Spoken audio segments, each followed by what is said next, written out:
In part one of our conversation with Wendy O'Leary, educator, mindfulness and self-compassion teacher, author and co-author of Growing Self-Compassionate Children, we explored what self-compassion is, why children need it, and how these skills can support them through life's challenges. If you haven't listened to part one yet, we encourage you to start there first, although there's plenty of wisdom waiting for you in today's episode too. In this second part of our conversation, we move from understanding self-compassion to living it. How do we practice being as kind and gentle to ourselves? We explore what happens when fear begins driving our parenting. There was a period of time where I had some concerns about one of my children. Why so many adults struggle to offer themselves the same kindness they offer others. I wish that I had had these tools. And how small moments of awareness can completely change the way we respond. Wendy also shares practical activities, games, stories, and creative approaches that help children experience self-compassion rather than simply learning about it.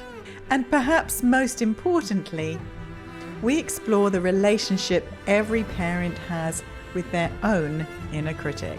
Because before we can teach self-compassion to our children, we need to learn it for ourselves. Welcome to Raising Kind Minds. Because your voice today becomes their voice tomorrow.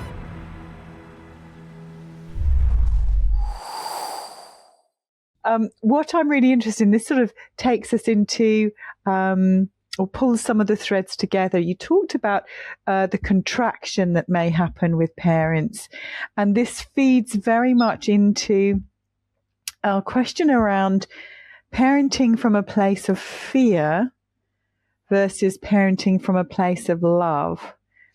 And, we have a booster blueprint, and these are the two pathways. So, as I was listening, I thought, I can see and hear and feel this. And I think many of our audience will recognize this, but they may not always have that clear awareness that contraction and fear is running our parenting choices, because we do have best intention. Of course we do. We want our children to be happy and to be safe and all of that. So can you help us unpack what parenting from a place of fear looks like versus parenting from a place of love? Yeah. Thank you so much. It's so interesting that you pull this piece out, because I actually just had a meditation published with mindful.org that is specifically about this, right? This idea of parenting from a place of love. So I'll share a little bit of a personal story with this one. So there was a period of time where I had some concerns about one of my children. And what I noticed, as we all do at periods of times, particularly at certain ages, can be more challenging. And I went to a workshop and I heard, it was actually Tara Brach, say that she was talking to a parent who was struggling with their child. And she said, and I said to them, you know what? First, before we go there, just tell me what it is you love about your child. And this parent shared all these things. And she said, and it just shifted her perspective a little bit, right? And so I started from then on in the mornings to do this practice where every morning I would call my child up in my image, the image of my child up, and say to myself, okay, remind yourself all the things you love about this child. Right? What is so special about this child? What brings your heart joy? Picture images of doing things with this child, all of it. And then thinking, what would I say to somebody if they asked me that question? How would I describe them? And I would really try and let that land in my body. Again, that embodiment piece of it, I think it's not just an intellectual exercise, but I want to feel the love, really feel that love. So I take some time with that. And what I started to realize is that when I was about to have, right, interaction with that child, something was going on. If I could remember, it's the remembering, if I could remember to call up, oh, there it is, right? The more you do it, you're cultivating that skill and that capacity to call it up. I could call up the feeling. And, often what I said maybe wasn't even different than what I would have said, but how I said it. How I said it was completely different. It was coming from a spacious, open, loving place versus coming from that leaning in, tight, contracted place. And I think, as you were saying, it's not that there still isn't love with that contracted place. And how I often envision it, for me at least, is it's so the love is underneath it. The contractions here, the love is underneath it. If we can let the love hold that can kind of, right, release. It can relax a little bit. We can relax that fear. And it gives us a little more spaciousness in how we relate. I think it was one of the more powerful practices that I was using at that period of time, in terms of how beneficial it was for me in sort of this relationship and supporting me as I related to that child, right? So again, we want to support ourselves when our child's struggling, but then how do we support ourselves in the interaction, right? In this between place, in the relational space. And that for me was a really supportive relational kind of practice. And I think, again, the also reminder to be gentle when we still respond from a place of fear, right? There's a lot of fear in the, sort of that energy in the system personally and also societally. And so I think we need to be really gentle with ourselves, name it maybe, practice that leaning back, settle back, invitation to soften if it feels okay to do so. Right? So the in the moment practice of settle back and soften supports that. But I found this ongoing morning practice, particularly if things are really in a challenging place, adds that little extra boost that supports this capacity to settle back and soften. Oh, Wendy, I just love that so much. And, just reflecting, I went back in time when my children were younger and how much I just want to really name and acknowledge if anyone's thinking, I do the absolute opposite of that right now.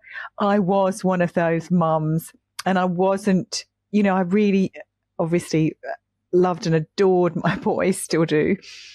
But there was that maybe, slightly anticipatory stress, and that sort of fear-based contraction happening. And the idea of leaning back and softening, that takes a lot of trust, a lot of it's okay, because that sense of needing to protect, it was so strong for me. And I loved they were, very independent, bouncy boys, even, from very young. And I did allow that spaciousness, certainly, running off and playing and climbing trees and the stuff. So I felt on the outside I was doing quite well with what you're talking about. But I really recognize on the inside, I think actually this is a better example. My eldest just wasn't an eater. And that was the biggest place of tension. And it was yucky. It was not good. And I could feel myself, building up, and I'd make so much effort to chop the vegetables so tiny he couldn't possibly know they were in there. And it was really, really difficult. So I just really want to name that if anyone's listening and watching this And they go, wow, Wendy's really got it together. Wow, what a groove. She's amazing. I'm listening thinking I did not manage that a lot of the time. And I know that there was an abundance, and there still is an abundance of love for my children. But that need to do good for our kid, do the best we can. And this can be such a contractive driver, can't it? It can be a real pusher. And that's what I love about what you're sharing. It's like, oh, if only I had known this when, I hear this a lot, but I definitely feel it. And this is why I'm so passionate about what you're talking about. If only I'd known this as a new mum. If only I had given myself a break, because I certainly didn't model it. And that push for being a good parent, that striving to make sure they're healthy and, that they don't just eat 3 foodstuffs, that even though the dietitian had said, well, they're good foodstuffs, he'll be fine. Look, he's growing, he's fine. But inside, I could feel the judgments from everyone, and I didn't feel, and I could hear them oftentimes as well. But that internal judgment, that generates that contraction, and then the fear builds. It's so helpful to hear that there is a different way, but also, what would you say to sort of help anyone that is me, was me then, to try and soothe that? What do you mean lean back? I can't lean back. I can't soften into this. I need to do something. Yeah. So I think first, I would just want to make sure to say, and I say it first thing in the book, this was not written by somebody who at all claims to have done it all right. So I wrote It's Okay. I always say It's Okay is the book that I wrote for my younger self, right? It's the book that I wish I had had when I was a child. This book is the book I wish I had had when my children were young.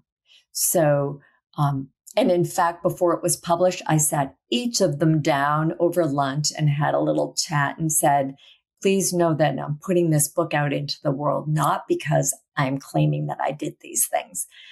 Much of it, I'm saying, I wish that I had had these tools. And I do think when you're talking about like that softening and settling back and how hard that can be. So to answer that question specifically, I think really important to remember that we have to start not with the relationship with the child. That's in the relational field. So the book actually starts just with us. And that whole first section is just for you, the parent. How do we practice being as kind and gentle to ourselves, and knowing that there will be moments when that can be hard.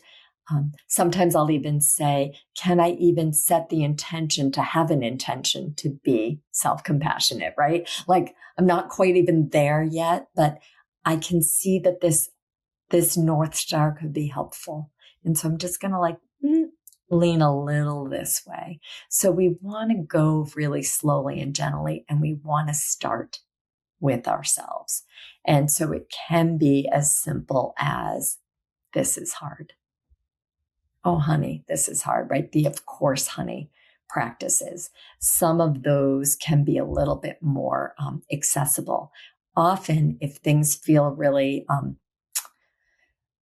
sort of chaotic out here, right? And I also, in writing the book, lots of memories of being a young parent or a parent of young children, remembering just how challenging that was. And remembering just how, for me, really the key, just how hard I was on myself about my parenting, right? It was the most important thing to me to be a good mom, right? To raise healthy, happy children. And therefore, it became the thing I was most critical of myself about. And so to the degree that we want to encourage some noticing of those habitual ways of being. And I think Louise and I were always really cognizant of reminding people to be so gentle with themselves as they did this. right? We want to start to be gentle. We want to start to like have these practices, and we want to remind ourselves that we have conditioning and physiology and life experiences that have inclined us in a way, right? We want to start to notice that, but not with judgment, right? I think that differentiation between judgment and discernment is really important. I can discern that maybe that trying to control everything and manage everything and, right, orchestrate all the things, that maybe there are times where that maybe isn't as skillful or helpful or beneficial for me or my child. Can I just start there? Right? Just that gentle noticing. Oh, all right. You know what? I can notice that when I'm responding to my child in those moments from a fear-based perspective, maybe it doesn't go the way that I had hoped, right? Maybe there's some defensiveness that comes back at me from that. Maybe, as I start to notice when I respond using, to Liz's question earlier about self-esteem, when I respond saying, "You're great," and they, in a huff, storm off, "You have to say that. You're my mom," right? Can I notice, okay, wait, maybe that didn't sort of achieve what I was hoping, right? Maybe this wasn't the most skillful way to handle it. Not to beat myself up. Like, of course I did that. Of course, honey. Of course you said that to your child. You don't want to see them suffer. And maybe then when I can do that, I can see a little more clearly that it also maybe wasn't as skillful or as beneficial as it could have been.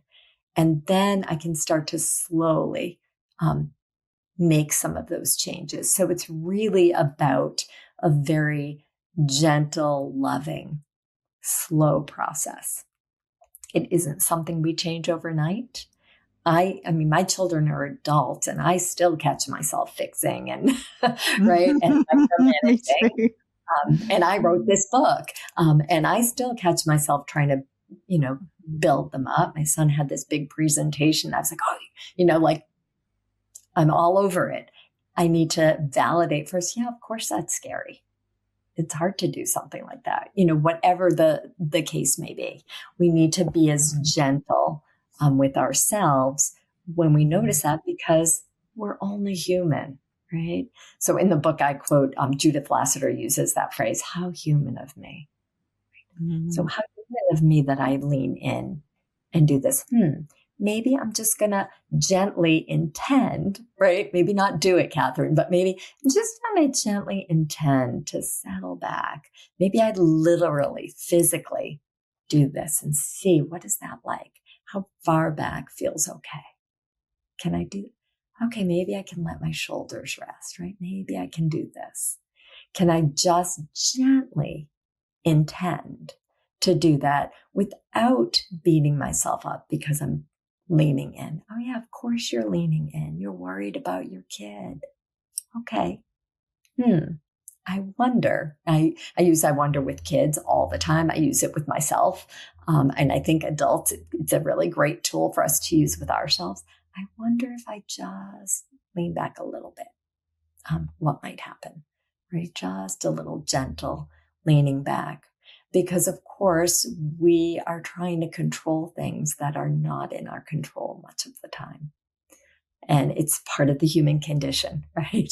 We're trying to manage those waves. We're trying to, right? But if you really try to stop those waves, you're going to get knocked over. Or if you ignore them, they're going to, right? They're also going to knock you over. So we want to kind of find a way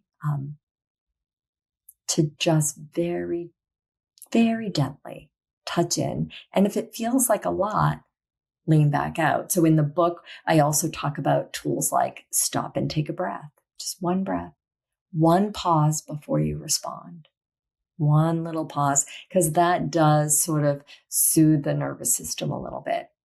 And one of the practices I use a lot when I'm sitting, I call it feet seat. And when I'm standing, just feel your feet. But literally going back and forth between feeling the sensations, right? So you could probably, if your feet are on the floor, you might feel the sensations on your feet. And then you bring the awareness up to the seat, your bottom, backs of the legs. and then go back to the feet, and then back to the seat.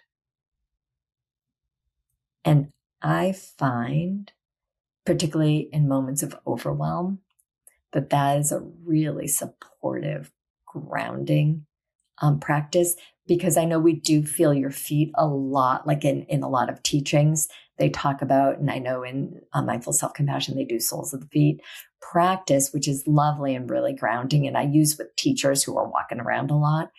However, it gives the mind a little more to do. Feet, then seat, then feet, because when we're really overwhelmed, the mind is just pulling us away, right? So that can be a really simple kind of grounding practice that can be really beneficial for parents who maybe aren't quite ready to lean back, settle back and soften, but okay, I can feel my feet, right? And I can notice that I'm leaning in. And then maybe I can, invite myself, right? Everything is invitational. Everything is invitational. Really important to meet ourselves. When I teach, I like to say, meet people where they are. And when I am working with myself, meet myself where I am, right? So we want to meet ourselves where we are. I know earlier we were talking with Liz, mentioning about like teaching different styles, right? Different things work for different people. We want to meet our children because different tools and skills will work with different children. We want to meet them where they are. Really, really important. And it will be my two children. I had to meet them differently because that's just who they were. So really different. Some children will really jump in with this, and maybe another child might need the words, right? Give them the self-compassion break verbally. So really important to kind of play with that too. I think the most incredible thing it actually choked me up. I'm glad I've had time to gather myself. When you named that it was, being a mum, being a good mum, the most important thing in the world, still chokes me up. And it's the hardest because it matters so much to us. And therefore, I think it was so helpful you acknowledging that because it matters so much, the most important thing in the world, that we show up as best we can as that, parent that we want to be. And therefore, the criticism, that self-criticism shows up the loudest. And it was just really helpful to hear that. Thank you for saying that, because, I know people that are brilliant at their job and they're, fly, but they come home and then their inner critic goes wild because of exactly what you described, because we want to be that great mum or dad or grandparent or whoever's caring for that, maybe they're a foster carer, and boom, what we call crusher, that inner critic gets so much louder. And for me, it was magnified. And I didn't have any of these skills, which is why I am so passionate about everything you're sharing. It's so powerful. If we could just touch on, one of your beautiful skills is that you encourage learning through our hands. That craft and play works so much better. It's so much more valuable than instruction or teaching. So you've given us, our little heart stuffy as an example, but what sort of activities would you recommend to learn self-compassion? And why does it work better? One of the things I often say is also busy hands, even if you're not doing a craft about the activity, which I will share some specific things we can do that are teaching tools for mindfulness and for self-compassion. But even if we're not doing that, even if you just put on music and have paper and markers or whatever, and busy hands lower the defenses a little bit, and then the conversations can flow a little more easily. There and in cars, two lovely spots for some conversation. And yet, for kids, kids learn, and right, we all have different modes of learning. I happen to be like more of a strong visual learner than auditory, right? So we all know these different styles of learning, but particularly for kids, play is a really potent place for learning.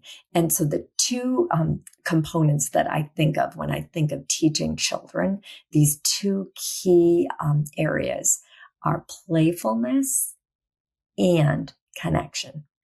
Children learn through connection, right? So important. And I would say, I think everyone learns better through connection, but really, really important. So I'll share some sort of craft doing with your hands things, but I also use music.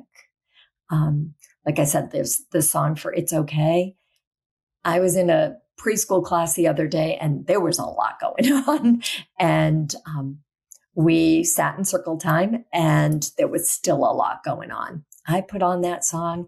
We put our hands up. I put my hand on my heart and they were all singing along.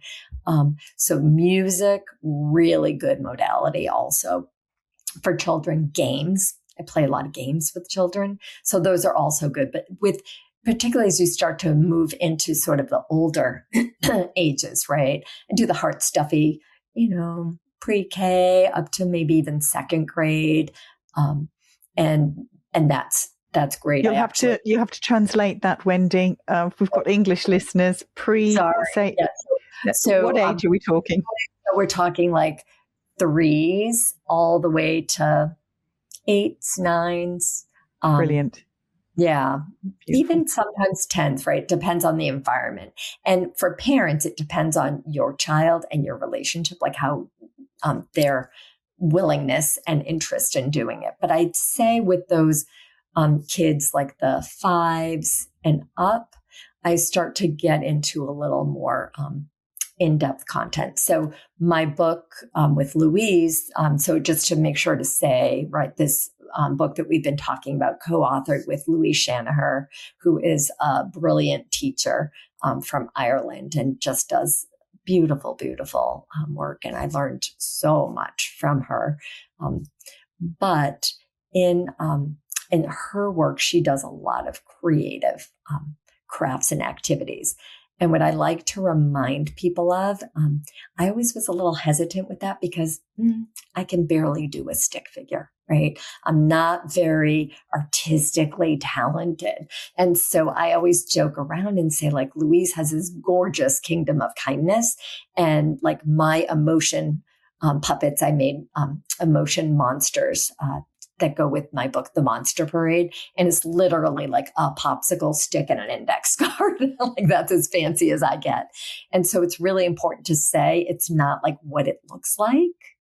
And Louise would say this too. Hers just happened to always look gorgeous, but it's not about what it looks like, right? It's about its capacity for the conversation.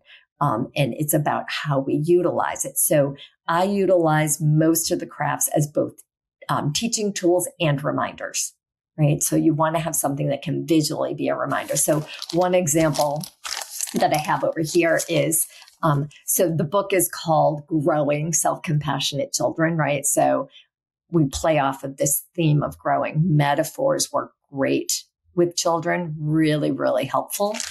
So we make these flowers, right? This is the flower that's us. How are we growing this flower? How can we grow it with really, what kindness can we grow it with? So I talk to children about what that means. And then we might put inside, so I'll have them come up with some of the things that would help. So again, they can decorate it however they want, be as creative as they want. But while they're doing that, we might have conversations like sometimes like, what are some of the things that maybe you might be hard on yourself about? And how do you notice that you talk to yourself when that happens? Or what do you do? Right. And I'm really, especially as they get older, I also make sure to emphasize the tone of voice because it's not just what we say, it's also how we say it. So we'll have that conversation and then I'll give them some water drops. So these are my little water drops. And on there, I have them write some suggestions of what are some of the things that we can say to ourselves. So this is like, I love you. You can do this. Remember, we were talking about that strong self-compassion, setting boundaries, taking care of ourselves, encouraging ourselves. What do you need? I'm here for you. I'm here for you, right? What a powerful thing for them to say. Everyone has a hard time sometimes. Everyone makes mistakes sometimes. So whatever those might be, we can put on our little teardrops. With the younger kids, sometimes I'll have them draw, like one little child drew a heart. And I said, okay, what does this mean to you? It means that I have to remember to put my hand here, that helps me. So it's a reminder to put my hand here, right? So they can draw as well, but it's really in the conversation. However, once you have it, you put it on your windowsill or on your, desk. It's on the corner of your desk. And if you're having a hard moment, as we know, right, when we're in the midst of having a difficult moment, that part of the brain that does sort of that higher order thinking and would think, right? If it isn't already in that neural pathway, it isn't our go-to yet. We haven't done enough for it to be our automatic. Then it's hard to find it because all we can access at that point is the go-to, right? That higher order thinking is kind of offline. And so we have this, I'm having a hard moment. Oh, look, there's my flower. I can pull out some of these suggestions, right? It's a very visual reminder of how to take good care of myself. So that's one of the practices that I've done, particularly with older students. Again, you can start at 5, but this one you can really take, and adults. Let's face it, most of what I do it with children. And then I'm like, wait a minute, this would work with my adult groups too. And then I do it there because I know I'm benefiting from it. So I often will do that. Another practice I like to do, and again, now you're going to laugh because you're going to see my creative abilities in their full glory. But we talk about taking care of ourselves and our emotions by holding them in our heart, right? Like when we're being self-compassionate, I think it's really important to say, and we haven't gotten there. So I want to say, we're not trying to fix or change anything, right? We're simply taking care of ourselves because we're hurting. And we deserve kindness and care when we're hurting. If I, as a parent, handled something in a way I didn't like, right? It's not going to fix how I responded and what happened. But as a human being, I deserve kindness and care because I'm struggling in that moment. I'm feeling bad about myself. I'm judging myself. I'm being hard on myself. Oh, honey, this is really hard. It doesn't feel good. Right. And then when I do that, as I said before, then you can kind of start to notice. So I want to take good care of both the feeling and myself. And in fact, Louise and I don't have it with me right now, but we did like wrapping something in a self-compassion blanket. You can even make a little blanket and wrap your feeling up in that blanket, right? We do a meditation, and I have that online, of the self-compassion blanket. But for this, what I really like is this idea of holding our feelings in our hearts. So this is my little heart container, and it is a paper plate, and you can see all I did is make a smiley face and glue the heart. It's gorgeous, Wendy, gorgeous. But it makes me smile when I see it, right?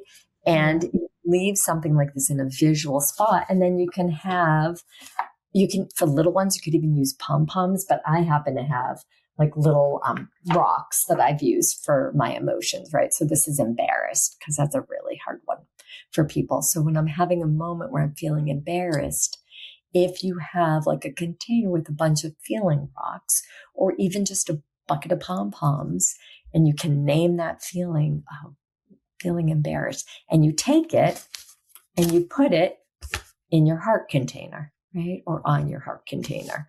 I also actually have a little box. This is the cover of the heart box, but right, whatever that heart container looks like. So practicing naming our feelings, right, is really beneficial. And then the reminder that we can take good care of our feeling And when we take good care of our feeling, on the back, I also have be kind to yourself, right? And we can take good care of ourselves too. So putting our feelings, sort of taking care of our feelings in that way by putting them kind of right there in our heart, holding them in our heart is a really great practice. So ways that we can kind of encourage children, we can do a cutout of a good friend, right? And hang that, decorate it, and put it somewhere visual. So it's a reminder. What would your good friend say when you're having a hard time? What would they maybe do when you're having a hard time? So again, they can be decorating the friend. You can use yarn for the hair and do whatever, right? You can be as creative as you want, but then that friend is sitting at the corner of the desk as a reminder when you're struggling with your math homework. Oh, there's my friend, right? My friend wouldn't be saying, oh, you're so stupid, right? My friend would say something kinder and gentler. So practicing in that way.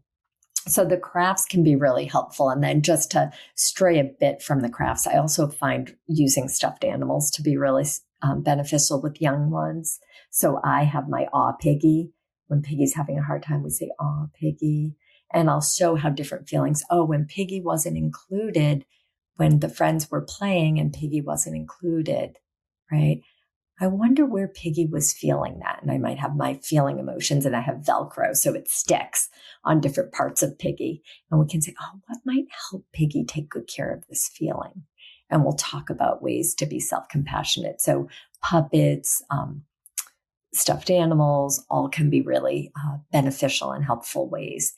And people can be creative as long as you remember the intention, right? Our intention is to support our children in understanding how to be kinder to themselves in difficult moments. And there's a variety of ways that we can do it. There are, as Catherine mentioned in the beginning, there are, I think, 70 different activities in the book. So I will not go on because there are a lot of options, because we really wanted, again, to make different kinds of activities that resonate for different people. Some people will love the crafts. Some people would rather do a game or something else. So we wanted to have as many options as possible, including some family-based kinds of activities. Oh, thank you so much, Wendy. I really hear you. And I think it's really fantastic to have such a variety in your book available, because we don't want to trigger the parents or the educators' crushes, their inner critic going, oh, I can't possibly do that.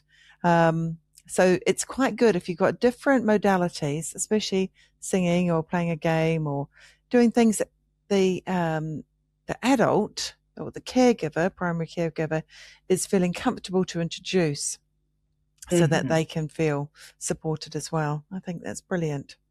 You know, and as I was, as you're saying that, just to add, one of the things that Louise and I talked about in the book is, and please, and I say this because this is the person I was at that stage when I had young children. Please don't feel like you need to try all of the activities, right? Like, it's really important. They're all different flavors of ice cream. Pick which ones, seem tastiest to you. Pick what works best for you. And the most important thing I want to make sure to say, putting all the practices, all the activities, all of that to the side, is your connected, loving presence first here for yourself, and then towards your child, right?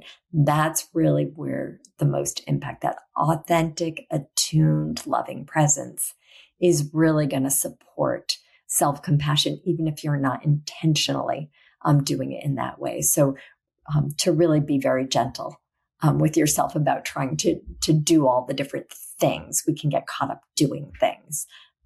It's about the being. Yeah. Thank you. Wendy, what does the critical voice inside your head that we call Crusher say to you when you mess up? You're not good enough. You should have tried harder. You should have been better. A lot of should haves. Yeah. Thank you. When is your Crusher, your inner critic, loudest? Is it at home, at work, with friends, at the gym, in the mirror? When is your crusher loudest? Yes.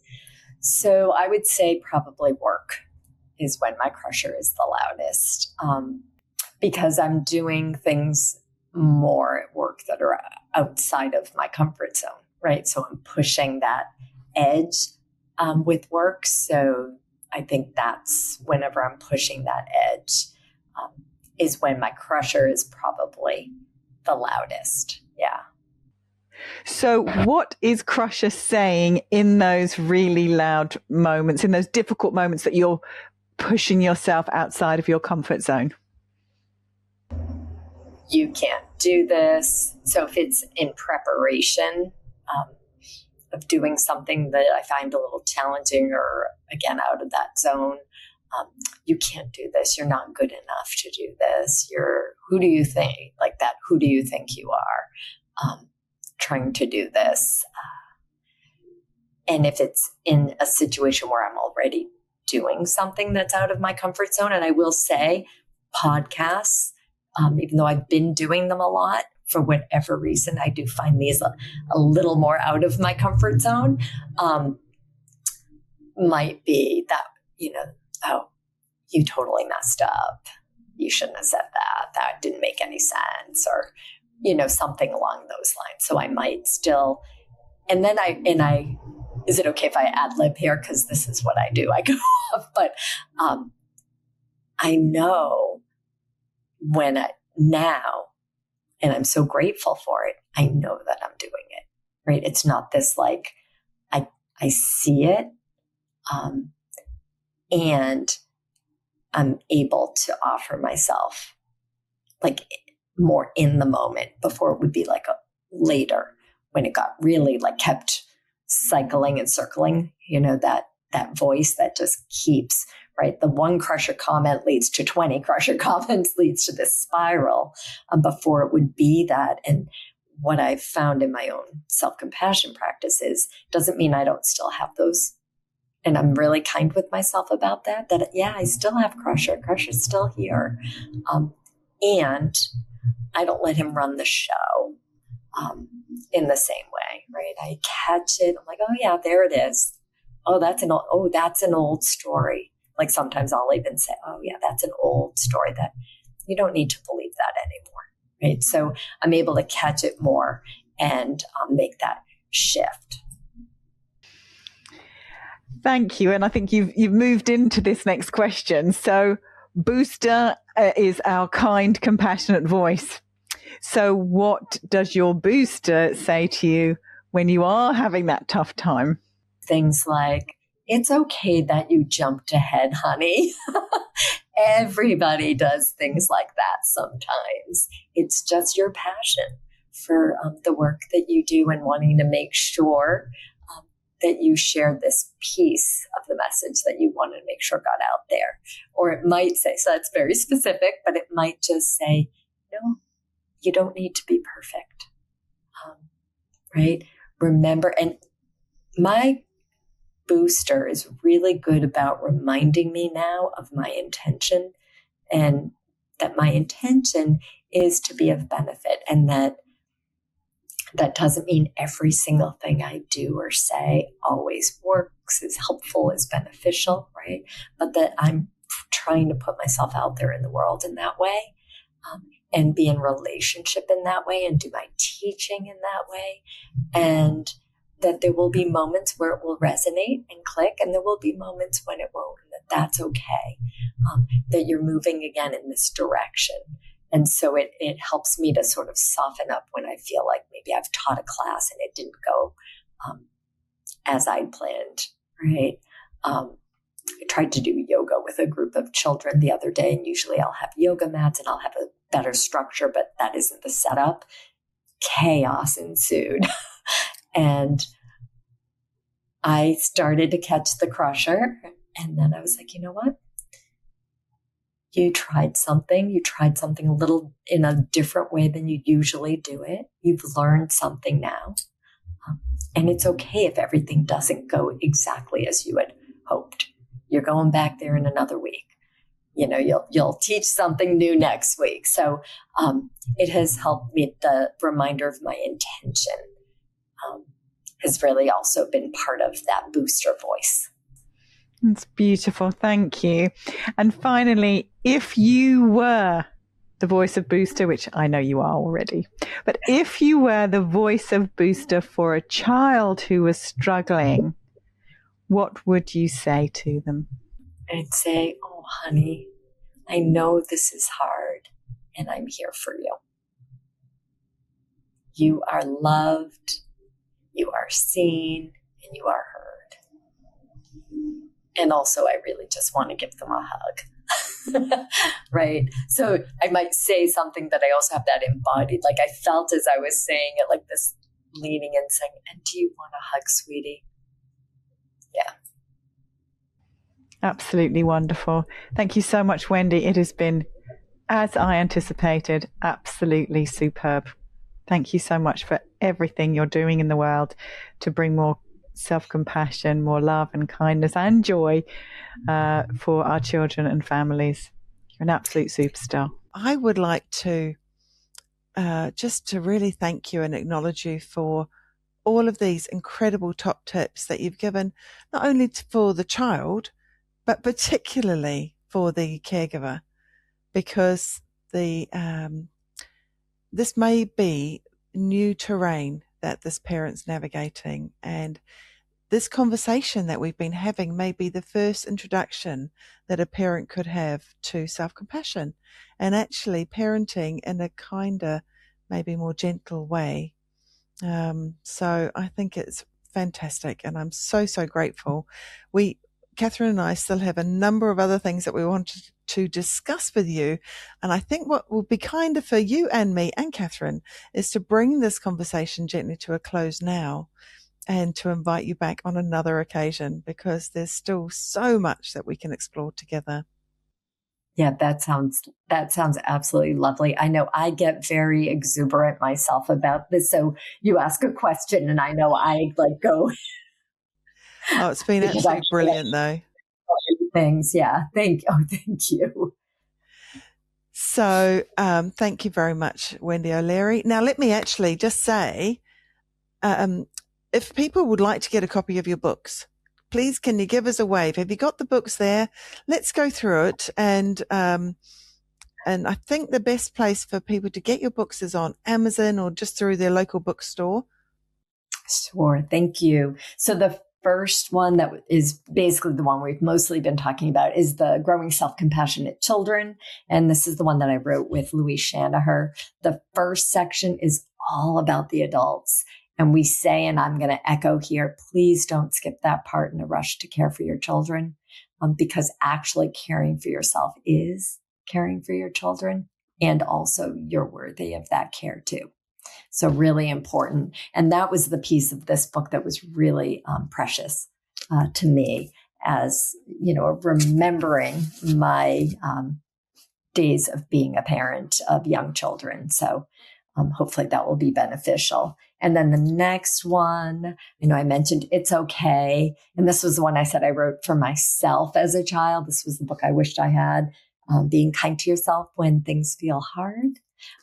Is the other one. I have a couple of other books, but I did want to also just share. I have a card deck that just came out, and it's called Let's Grow Happiness.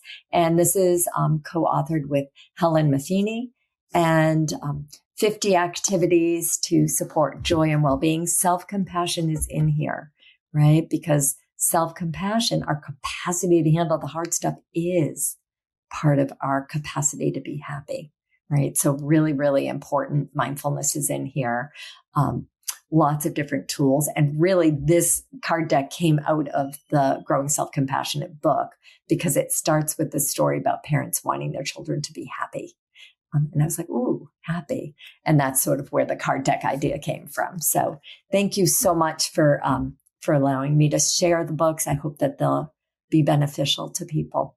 Well, I'm sure that they will be a huge contribution. And, if you haven't managed to jot all those down, don't worry. We'll put all of Wendy's details at their website and also the list of her books as well into the description. So you can just copy and paste those into Amazon or wherever you would like to get your books from. So is the card deck available on Amazon as well? Yes, it is. Yeah. Perfect. Well, that's easy, especially for, wherever you're watching in the world, then, that'll be super easy. So, Wendy, huge gratitude. Thank you both for having me. It has been lovely spending time with you and reflecting on this work. I always learn something even when I do these. And a huge thank you to both of you as well for the work that you do. I do talk about Booster and Crusher when I do trainings and programs, because I think it's a really great way for people to understand that inner voice. So I'm deeply appreciative for the work that you're both doing. Thank you so much, Wendy. Many blessings and much love.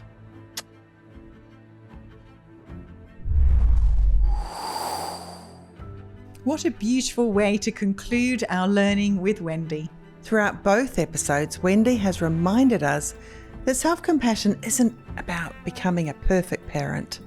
It's about becoming a kinder companion to ourselves and our children.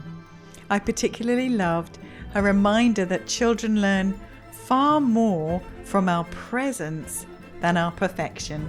Whether it's a hand on the heart, a moment of softening, or simply recognizing that we're human too, these small acts of compassion can have a profound impact.